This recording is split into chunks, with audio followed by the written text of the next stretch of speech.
Imagine a tense war scenario where a kingdom is surrounded by uncertainty and on the verge of a catastrophic massacre.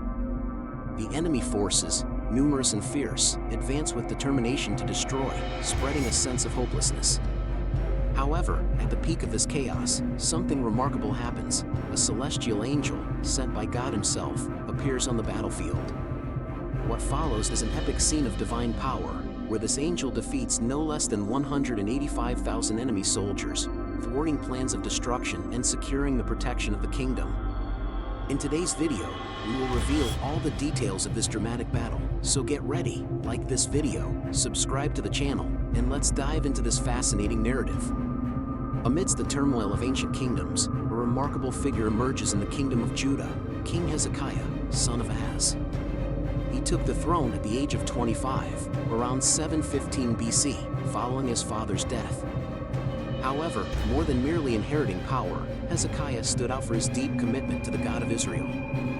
From the very beginning of his reign, he demonstrated unwavering devotion to the Lord. His first major mission was to lead a vigorous campaign to purify the temple in Jerusalem.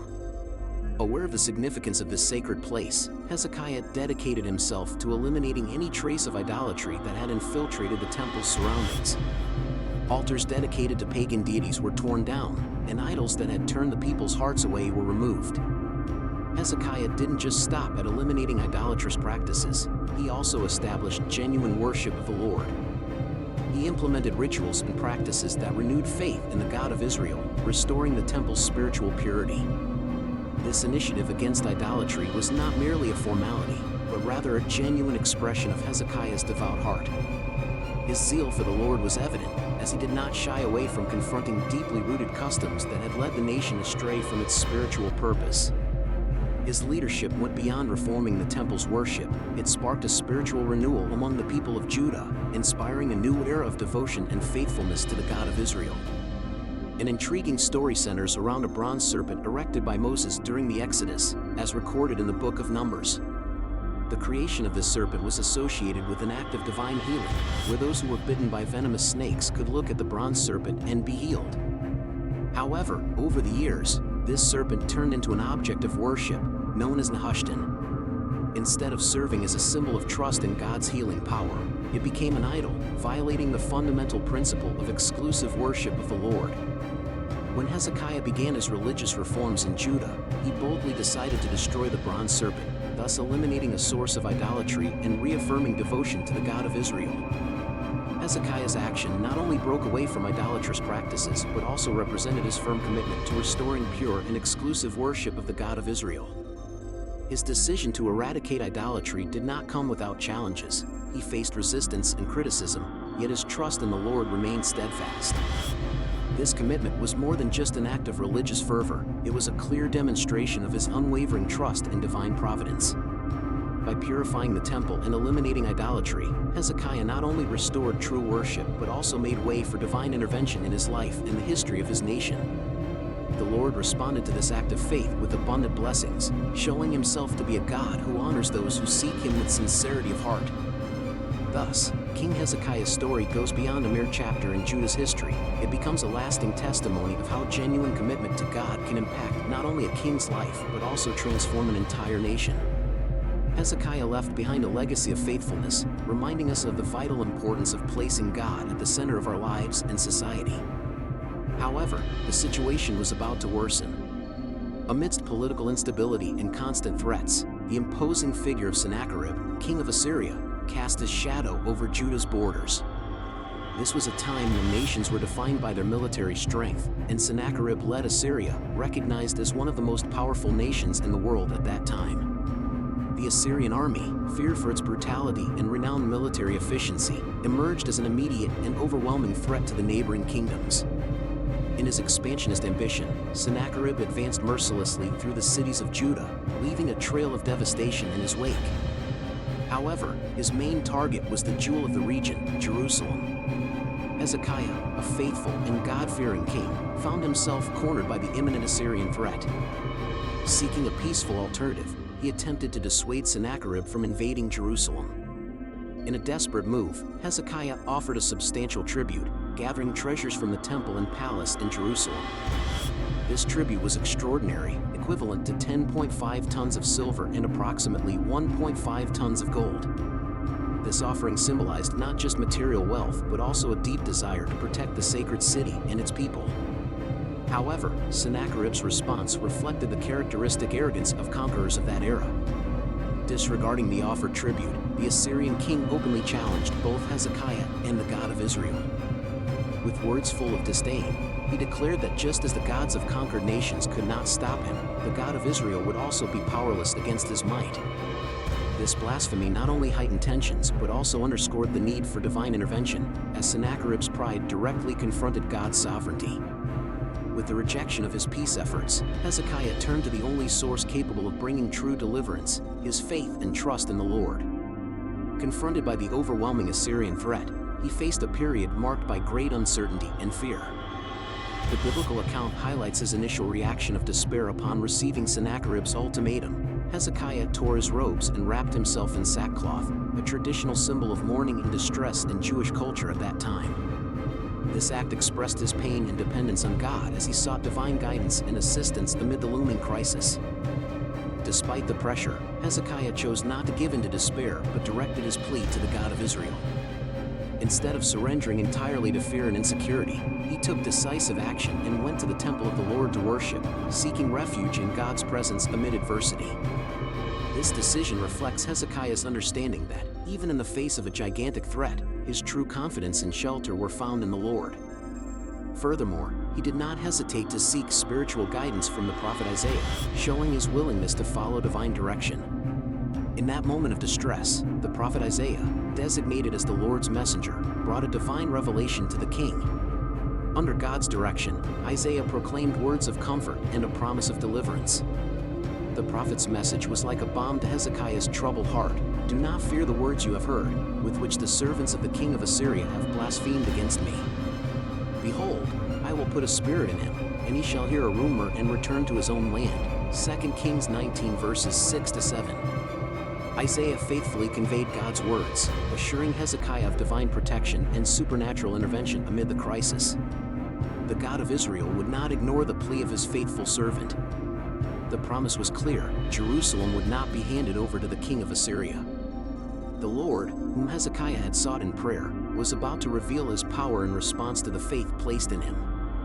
Moreover, Isaiah prophesied that Sennacherib would return to his own land, where he would meet his end by the sword. This prophetic word not only brought comfort to Hezekiah's heart but also strengthened his faith, renewing his confidence in God's protection and action. Despite the overwhelming threat approaching, Hezekiah chose to place his trust in the message from God conveyed by Isaiah. This trust went beyond any military strategy. It was a complete surrender to the Lord, who is sovereign over all destinies.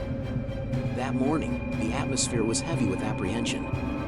Jerusalem's walls bore witness to the approaching threat of the Assyrian army, led by Sennacherib. However, as the city braced for its greatest challenge, something supernatural was about to unfold, ushering in a new and unexpected celestial chapter. Under the cover of night, as only the distant murmurs of the Assyrian camp broke the silence, divine intervention began. The Lord sent his angel, a celestial figure radiant and full of power, to confront the army that threatened his people. Like a heavenly guardian, the angel hovered over the enemy camp. In a single night, this divine being annihilated 185,000 Assyrian soldiers, putting an end to the looming threat over Jerusalem. The celestial battlefield was beyond human comprehension, and victory did not come through military tactics but through the supernatural power of the angel sent by the God of Israel. This miraculous act was not merely a military triumph, it was a concrete demonstration of divine care and protection. The promise delivered through the prophet Isaiah was being fulfilled. The God of Israel not only heard Hezekiah's anguished prayers but also intervened with unparalleled power to deliver his people from the Assyrian threat. As the inhabitants of Jerusalem walked through the fields where the Assyrian camp once stood, they were confronted with a haunting sight. In the place of the enemy's tents now lay 185,000 lifeless bodies, a clear and impressive testament to the divine power that had been at work during the night. The silence that enveloped the defeated camp was broken by whispers of awe and gratitude. Each lifeless figure bore witness to the supernatural intervention that had turned an impending nightmare into an undeniable miracle. The faith of the people, who had faced a night of anxiety and fear, was renewed with the morning light now shining upon divine victory. The inhabitants of Judah not only saw the remnants of the miracle but felt its magnitude deep within their hearts. The triumph over the Assyrians was not achieved through human strategies or military strength, but was a visible demonstration of God's favor. That morning became a living testimony to the loyalty and power of the God of Israel, leaving an indelible mark on all who witnessed that miraculous event. The fate of Sennacherib took an unexpected turn. Despite the destruction of his army, the Assyrian king managed to return to Nineveh, escaping the catastrophe that had struck his troops. However, after his failed attempts to conquer Jerusalem and his provocations against the God of Israel, his return was far from the grand ending he might have envisioned. While performing a ritual of worship in his own temple, Sennacherib was betrayed and assassinated by two of his sons, Adramelech and Sharezer. Although the specific details of this incident remain unclear in historical accounts, the Bible records that during this act of worship, Adramelech and Sharezer struck their father with a sword, ending his life. This shocking turn of events reveals that arrogance and defiance toward the Lord do not go unnoticed. Divine justice reached Sennacherib in an unexpected way, emphasizing that no ruler, regardless of their power, is beyond the reach of God's sovereign control over life and death. The tragic end of Sennacherib clearly demonstrates that mocking the Lord has serious consequences and that challenging divine sovereignty inevitably results in significant repercussions. After the remarkable victory over Sennacherib and the retreat of the Assyrian forces, King Hezekiah faced a new challenge, a severe illness. The biblical account in the second book of Kings, chapter 20, highlights the seriousness of his condition. Hezekiah's illness was so critical that the prophet Isaiah, son of Amoz, came to him with a clear message: he would not recover and should prepare for the end of his life. Faced with this grim news, Hezekiah once again turned to the Lord in prayer. He sincerely reminded God of his devotion, integrity, and faithful service.